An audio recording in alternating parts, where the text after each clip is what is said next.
I am joined by a special guest today to talk about something with the St. Louis Blues that I think you're going to be very interested in. This is Locked on Blues.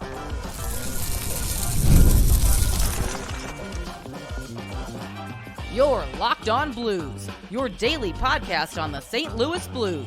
Part of the Locked on Podcast Network, your team every day. And good afternoon to you all. Welcome back to Locked on Blues. I'm your host of Locked on Blues, Haley Taylor Simon, talking to you all things about our St. Louis Blues here on the Locked on Podcast Network, your team every day. On today's episode, I am joined by the one and only Russ Cohen, who is going to talk about something that I think you're going to be very interested in, which has to do with maybe the Blues Hall of Fame. But anyways, I want to let you know that today's episode is brought to you by Gametime. Download the Gametime app, create an account, and use code LOCKEDONNHL for $20 off your first purchase. Terms apply. Download Gametime today. What time is it? Gametime. Hello, Russ, aka Sportsology, which you can follow on X, Twitter, whatever you want to call it, by the way. Russ not only is one of the hosts of the Locked on Flyers podcast, he is a draft expert in all things hockey. So Russ sent me a message the other day and was like, I think you're going to be a little bit interested in this. And Russ, take it away. I want you to explain to the audience what you sent me and why you sent it and the interest that it might have on this audience here in St. Louis. Yeah, so I saw just tooling around on Twitter that there was a thing, hey, vote for the St. Louis Blues Hall of Fame. And I'm like, I wonder if Haley knows about this. So let me go into it and just see who's there. And there were some really worthy candidates. But I did notice one, Emile Francis, and he was a personal friend of mine. And so I wrote a couple Ranger books, and he was the GM, coach, everything for the Rangers for a long time. And so he gave me tons of information for a couple of my books, and I would stay in touch with him. Like I'd always have to talk to him. He was an older guy. He was already in his 90s and late 80s, 90s, but it's probably late 80s when I knew him. And he was still playing golf. Like he would go out and play golf, and I'd have to call him after he's off the golf course because that was the way he was. But he one day when I was asking him, do you have anything on the draft, Emile? Because, I'm a draft guy. I'd like to get a draft story from you. And he goes, yeah, St. Louis Blues. Like we didn't draft in 1983. Nobody was sent to the draft. We didn't get a player. And I was like, wow, I don't even know if I remember that or not. Like that's a crazy story. And here we are. Yeah, I remember, obviously with the Blues research that I do for the podcast, I always look back at that 1983 and I'm like, that was one of the weirdest things ever with them not drafting anybody, that was the draft they didn't show up. Like it was bad. And I think that was during the time where they were kind of debating about relocating the team. I believe it was Saskatoon. Yep. And so I thought that was kind of interesting. So when you sent this to me and you sent me on Google about, basically the interview that you had and some words that were said, describe to me, why was it that the Blues decided, hey, let's just not show up, let's not draft anybody and do absolutely nothing during the 1983 NHL draft? Yeah, so the interesting part about it is they were owned by Ralston Purina, the dog food company. I don't know why they bought the Blues. So random, too. It is so random. I don't know why they bought the Blues, but they did. But they clearly didn't care about hockey. All they cared about was dollars and cents. Yep. And so they basically did not send Emile to the draft because they wanted to save money. They literally just said, it's going to cost us X amount to send you there. We don't want to pay it, so don't go. They didn't care about what it would mean to the franchise. And I went back and looked at that draft, and they definitely could have had one really good player and maybe two. And so they didn't do it. So I think that's the strangest thing, though, that they didn't do that. And it was held, by the way, in Montreal, in Quebec. But how much money does it really cost to send, anybody to the draft? It doesn't cost that much money to send your, ownership, GMs, whoever to the draft. I mean, no, but at one point, now you got to remember, this is a long time ago money. They were $11 million in the hole. Yeah. So they just figured it's a losing proposition for them, and some accountant probably figured that out and said, yeah, you can't go. And that was the last straw for Francis. Like the odd thing is, just to fast forward, and then we'll go back to some of the finer points, he ended up getting out of his contract because they really did not mind getting rid of his contract because it was more of a money savings thing, right? Right. He went to the Hartford Whalers, becomes their GM, and he's at the 1983 draft for the Hartford Whalers at that draft table, right near the empty draft table for the Blues. And the Whalers had the second overall pick too, which is kind of funny. It's just But crazy. it's such a weird thing, right? Like you think about, weird NHL moments, and that's definitely one of them. And, it actually brings up a good question. Do you think in today's NHL, now that they're heading in more of a virtual direction, we know that the draft, may not be open to the public next year. It's not confirmed yet, but it's looking that way. Do you think that if a team decides not to go, then it's more of a punishable offense? Because it seemed like in 1983, it was just a little slap on the wrist and that was it. Yeah, I do. And, and this is Francis's words about that. He said the league should have drafted. The league at the time had enough scouts and they could have put together a list pretty quickly. They could have protected at least the franchise. Yep. He's right. It would never happen now. No. Gary Bettman would never stand for it. It just wouldn't happen. But it's just crazy that they let it happen then. It is definitely really weird too, because, with how the NHL is now with Gary Bettman, especially, and I feel like, let's go say, I'm going to choose the Red Wings for no reason, just other Mhm. than the fact that first team I thought of.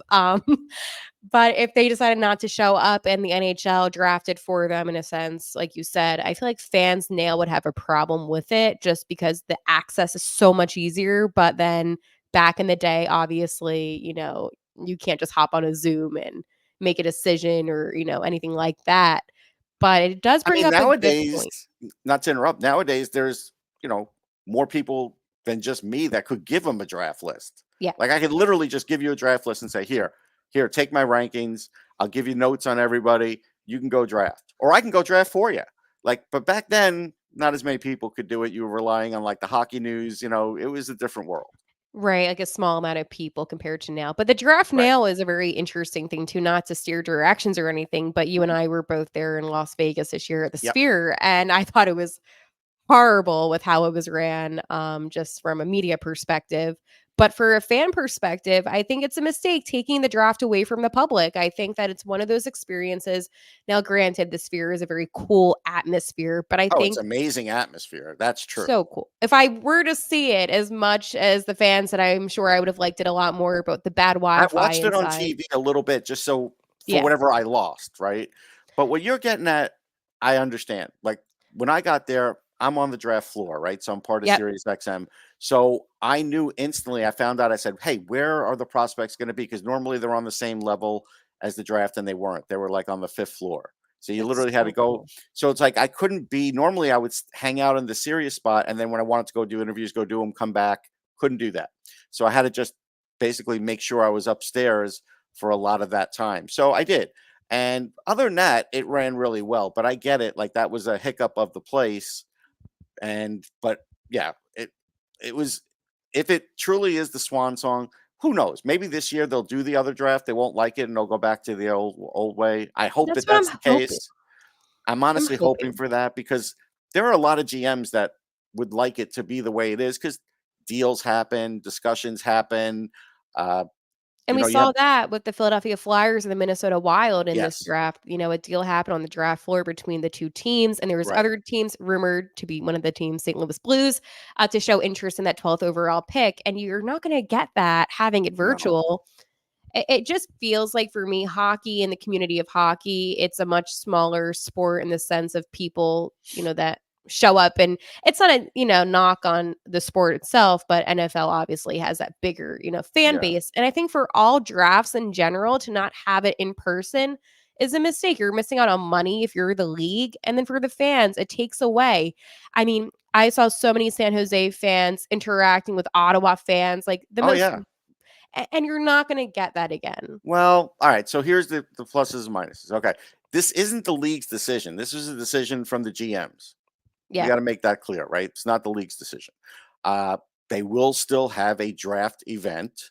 They will still have X amount of players there. I'll probably still be there. There's Knowing rumors you, of it. yes, with Yeah. your There's Sirius probably XM. Yeah, there's rumors of it maybe being in Los Angeles. Who knows? We'll find out soon. But the point is, fans will still be invited to go there. The difference is if you're covering it as a media person, you might stake out where the Flyers, train or at the Wells Fargo, wherever they decide up to set up their headquarters, because you're going to want to talk to the GM and whatever. I don't know how they're probably going to get players there a day late. And so, yes, some people won't go to the draft because I'll have it that way. I go back to when the draft was in Ottawa. Yep. Uh, no Flyers writer was there. I was the only one.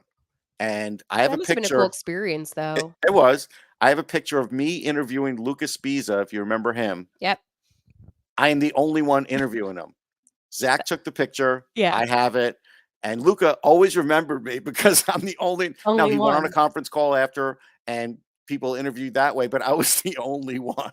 See, that's cool because this year's draft, you saw it. There was only a handful of Blues reporters, so I Yes. was able to get an exclusive one-on-one with Adam Yurchek, which was so cool because I did Yes. predict him, by the way. And it gives you that exclusivity. So I think that is super cool. And the only one though, that's a flex. That's a pretty Yeah. cool thing. Yeah. So Yeah. before we dive into deeper conversation, picking Russ's brain about his friendship, and just hockey stuff in general. I feel like with Russ, you can get so much out of him in a short amount of time with all that he knows. Oh, we could I want to talk talk to baseball. I was happy the Phillies won and helped my Mets. So yeah, there you well, go. we know that about Russ too. Huge Mets fan. I'm gonna talk to you about Game Time. All right, Game Time has a new feature called Game Time Picks that makes getting tickets for your favorite live event even easier. Game Time Picks filters out all the fluff to show you incredible deals on great seats so you don't have to waste time searching throughout thousands of tickets. One thing that I personally love about Game Time Picks is that I can go to my Game Time app, which you should have by now, and I just see the best seats available, best price available, and boom, it's all right there without all of the searching that I used to do. So this is what I need you to do. Take the guesswork out of buying tickets with Game Time. Download the Game Time app, create an account, and use code Locked On NHL for $20 off your first purchase. Terms apply. Again, create an account and redeem code Locked On NHL for $20 off. Download Game Time today. What time is it? Game Time. So, we talk some draft, we talk some baseball, but going back to our initial point, I mean, We haven't talked about hot tamales, but we could do that another oh, well, I forgot hockey season begins this month. It's now September. So in the day. Yeah. press box, Yeah. I'll be sure to bring the hot tamales I think I saved from last season that I couldn't finish, which was really bad. For just an insider, Russ and I sit next to each other. I don't know if we're gonna be saying next to each other this season, maybe, probably. And Russ brought in hot tamales. And I was like, oh, I never had one. I'll try it. I I was like, I'm about to pass out. It It was was so so bad. funny. And then we have a couple other people that send in the press box and bring in candy. So it's really a phenomenon up there in the It press is. box. A lot of candy included. A lot of So candy. I'm looking back at this interview, by the way, that you sent me, because it Mhm. really is something that, is quite insane, talking about the St. Louis Arena and how it was there since, 1929. Yeah, this is And pre-Enterprise Center or whatever they're calling the place yeah, now, you know? Enterprise now. And Francis, I mean, he really just had so much to say about kind of like the buildup of, the blues in St. Louis. And, you said that you were friends with him. So I just want to ask you, and again, share where you feel comfortable with. Mhm. How did you even become friends with him?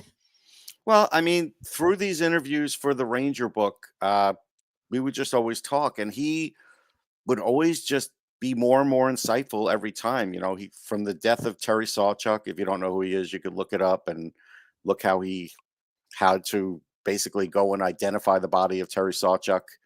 That and he's practically crying when he told it to me. To happier times when he helped kind of like start like youth hockey in New York. Like he was very instrumental in that. So you couldn't help but like the more you talk to him, the more you wanted to talk to him. He was just a wealth of information, just so good for the game, just a good guy that way, and everybody liked him. Now, I had to get over a hurdle though because I didn't like him because there was a big trade that the Rangers made with the Bruins in Of course. 1975 that traded my favorite players, and young Russ did not like Emil, and we smoothed that over Did you pretty. tell him about that? Oh Were you yeah, like, hey, I was upset oh with yeah, you? yeah. And he said, "Listen, they forced my hand. Management literally walked in. This is the Brad Park Yeah. Jean Rattel trade. And he said literally, management walked in and said, you have to make a big trade. Shake this up. Nothing else is going to be accepted.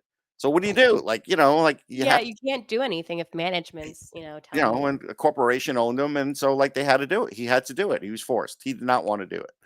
But just so many things. So like when he became part of the Blues, he asked for a stake in ownership because he Yep. was like, listen, not only am I going to be the GM, but I'm going to try and, get a new owner, get a new arena, these are monumental tasks. He's a little guy. You're Yep. talking about like a 5'6" guy. Monumental task that he had to do. And he eventually went behind the bench. If you look up his record, he had a good record. For 2 years, he did a lot of good things with the Blues. So he saved the organization. Like basically he was the point man for the NHL to try and get an owner and the rink. Now, this is not taking a political stance. I want Yep. to point that out. But in his own words, the Solomons who owned the team wanted to get the arena. And they were Democrats and they supported the Democrats. And when the election happened, I believe was for governor, a Republican won. And a Republican said, no, we are not going to help you with a new arena. And at that point, he thought it's dead in the water. And that's tough. Yeah. And he said the reason he felt like the draft didn't happen for that team is because the league felt like that team may not exist anymore. Because even the Saskatoon deal was off. And Yeah, that's that a was bleak time in the Blues history, if you think about very it. bad time. I mean, everyone in St. Louis, I mean, I wasn't alive then, but everybody from what I've read really thought the Blues were gonna be losing their team. And the Yeah. city was kinda grieving for that, you know? It did not look like anyone was protecting the St. Louis Blues besides, Francis, of course. Yeah. And here's a crazy quote. Like every time I read this, it gets crazier too. Because it's hard to believe that it actually happened. But um, the CEO of Ralston Purina basically said, I think at the time, I think they were only like 700,000 in debt. And he basically said, yeah, we shouldn't own this team. So we're going to put it up for sale in the Wall Street Journal. Like putting up a hockey team for sale in the That's Wall Street insane. Journal. That's an insane thing. An ad in the Wall Street Journal. Like who does this? Like this is crazy. An ad in the Wall Street Journal. Yeah. Well, So, yeah. the funny thing is though, did doing some research on him, and I wanted to kind of ask you about this. Yeah. It says everywhere that his nickname was the Cat. Yes. Can you give us some insight as to why he was called the Cat? I always see it popping up, the Cat, the Cat. Yeah, I think it was because of his acumen. Okay. Cats are smart and so I think that's why. Yeah. That's what I always took out of it. I never asked him the origin of it, but that's my belief. Because if you ever know, like you own a cat, I have cats, we I don't do. own them, they're pets. Yeah. And I have dogs. Dogs will listen to you. Cats will not. No. I thought that was so interesting because whenever, I would look him up, it's always like the cat, The cat. quick as a But you cat. know what it could be also? Actually, now that I think about it, because my brain's sort of working, he was a goalie, and maybe it was because of his reflexes as a goalie. That's maybe what it was. Maybe That as a could make player. sense. Kind That of may reminds us of a now I think it goalie might that be. I'm thinking it might be that. It's just yeah. it took a minute. All good. So, another thing too that I found kind of interesting too when researching him, because this relates back to you with what you do with the Locked On Flyers podcast. He began his professional career in the 43-44 season with the Philadelphia Falcons of the Eastern Hockey League. So I thought that was kind of an interesting little tidbit of, Yep. Philadelphia connection Yeah, here at yeah. Locked On Flyers. So I thought that was kind of a cool thing.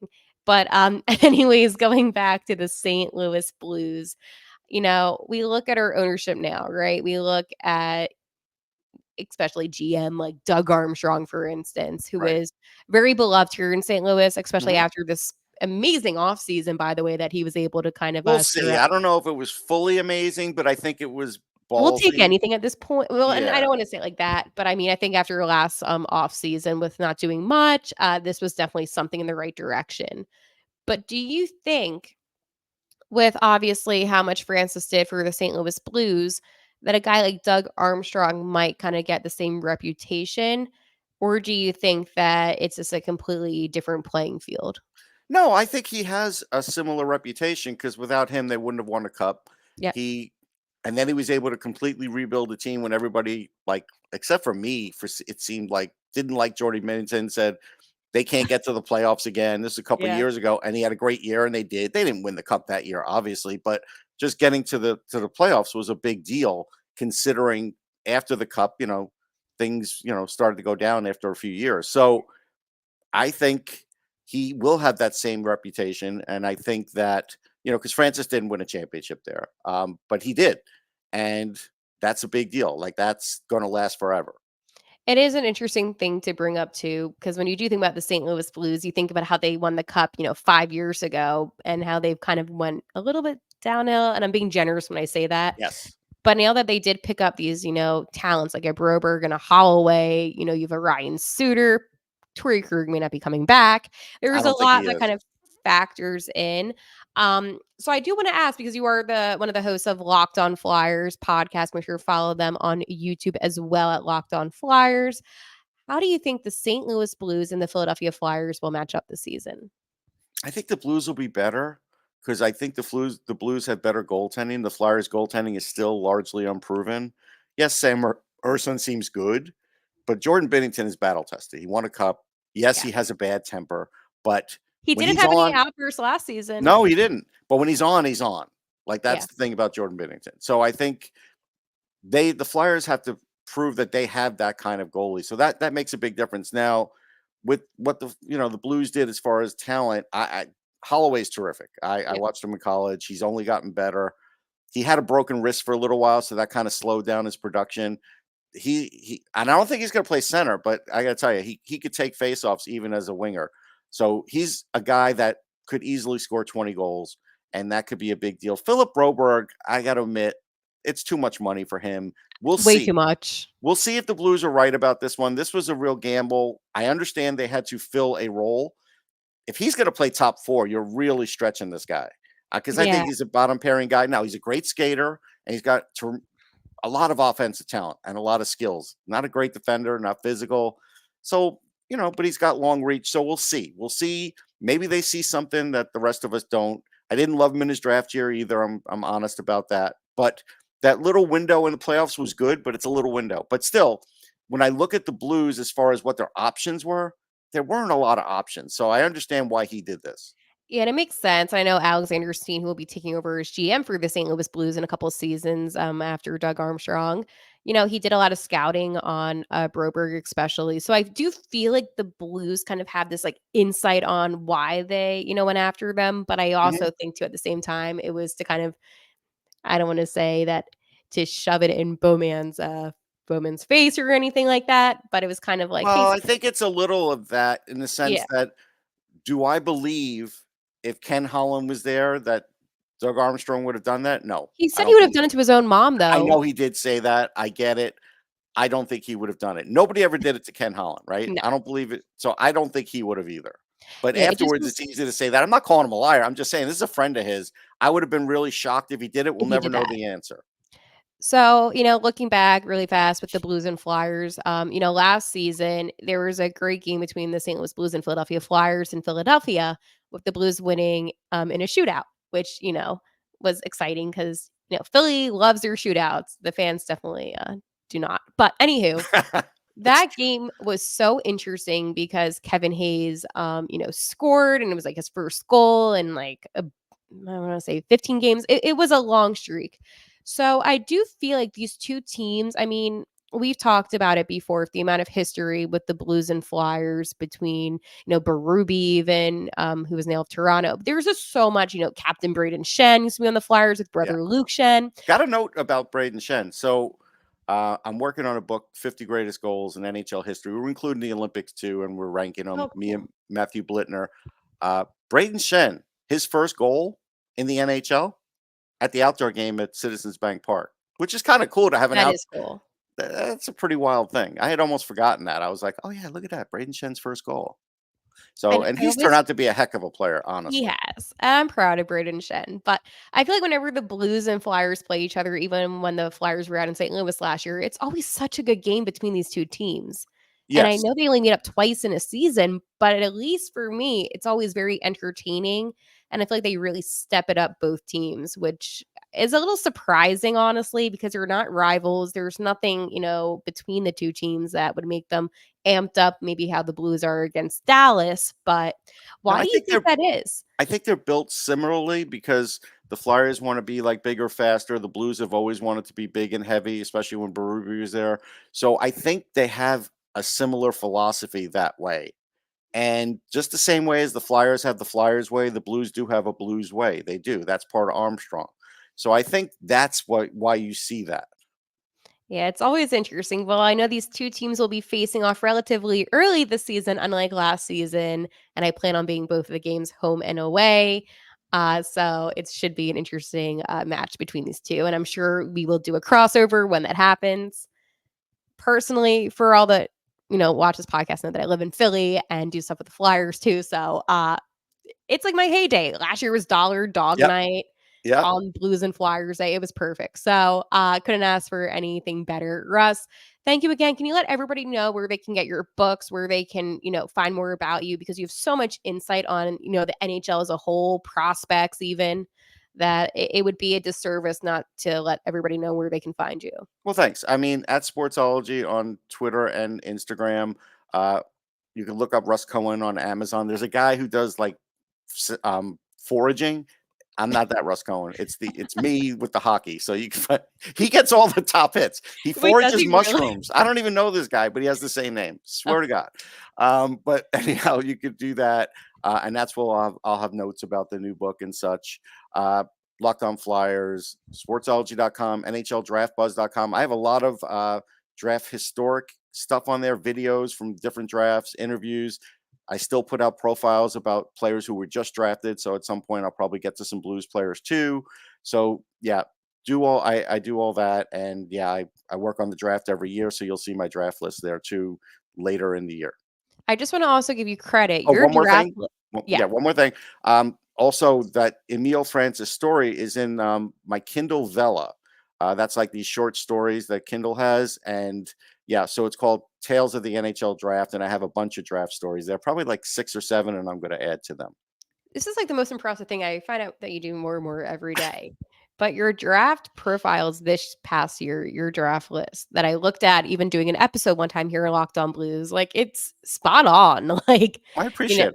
it really is. And, Russ has been at this for a long time, very insightful. So, besides you being the host of Locked On, one of the hosts of Locked On Flyers, you're also my go to person when it comes to the draft. So, I mean, please, if you're watching this, do yourself a favor, learn about these prospects, and make sure you check out Russ. Again, Twitter at Sportsology.